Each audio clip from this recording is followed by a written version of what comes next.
Assalamualaikum warahmatullahi wabarakatuh. Salam sejahtera untuk kita semua.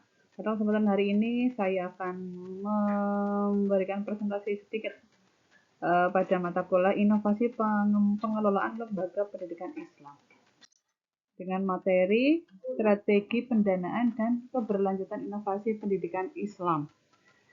Yang meliputi yang pertama ada sumber pendanaan inovasi pendidikan Islam, yang kedua, strategi pengelolaan dana inovasi. Yang ketiga, tantangan dalam pendanaan dan keberlanjutan.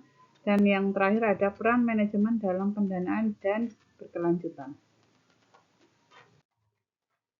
Oke, yang pertama ada pendanaan inovasi pendidikan Islam. Inovasi pendidikan Islam krusial untuk kualitas dan daya saing. Ini membentuk generasi berakhlak dan berdaya saing global. Indonesia memiliki sekitar 85.000 lembaga pendidikan Islam.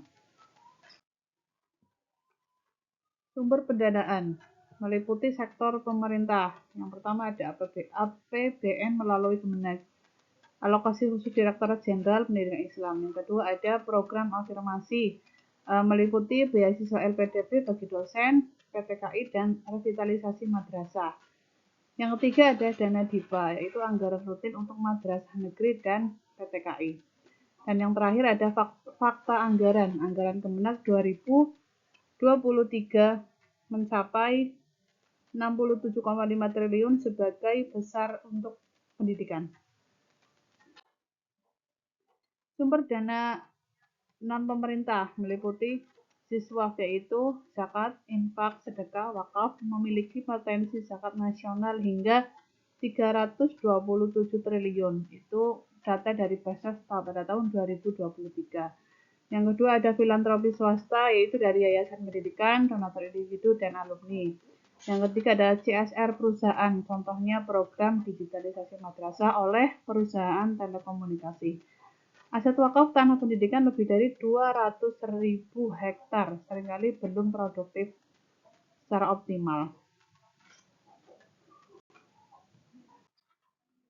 Selanjutnya adalah strategi pengelolaan dana, transparansi dan akuntabilitas. Sistem informasi terintegrasi, pelaporan dana digital melalui sistem seperti Simpatika yang ada pada Kemenag. Kemudian audit independen dilakukan secara berkala oleh KAP atau lembaga yang berwenang.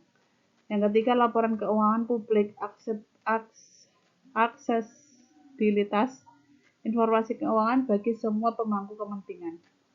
Fakta menunjukkan bahwa 75% donatur menilai transparansi sebagai faktor utama kepercayaan. Selanjutnya ada strategi pengelolaan dana alokasi yang strategis. Yang pertama, prioritas inovasi, alokasi 20% dana untuk mengembangkan kurikulum digital dan laboratorium. Yang kedua, pendanaan berbasis kinerja, dana dialokasikan untuk proyek berdampak terukur. Yang ketiga, investasi jangka panjang, yaitu pembentukan dana abadi, endowment fund dari wakaf produktif. Institusi dengan dana abadi yang kuat memiliki keberlanjutan 3 kali lebih tinggi.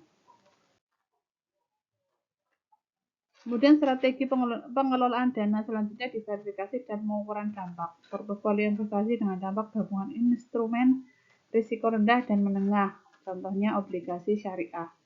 Kemudian pengembangan wakaf produktif, pemanfaatan aset wakaf atau gedung atau lahan untuk bisnis. Yang ketiga, indikator kinerja utama atau KPI, tingkat kelulusan penyerapan kerja inovasi kurikulum. Pondok modern Gontor mendanai 80% operasionalnya dari wakaf produktif.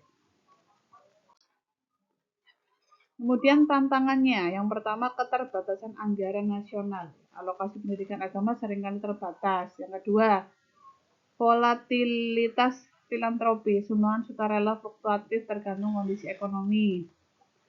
Yang ketiga, regulasi wakaf, tantangan legalitas dan administrasi dalam pengelolaan aset wakaf. Hanya sekitar 5-7% anggaran pendidikan nasional dialokasikan untuk pendidikan agama. Tantangan keberlanjutannya adalah yang pertama, kapasitas SDM. kurangnya tenaga profesional dalam pengelolaan dana inovasi. Yang kedua, resistensi perubahan, kesulitan mengadopsi model pendanaan dan inovasi baru.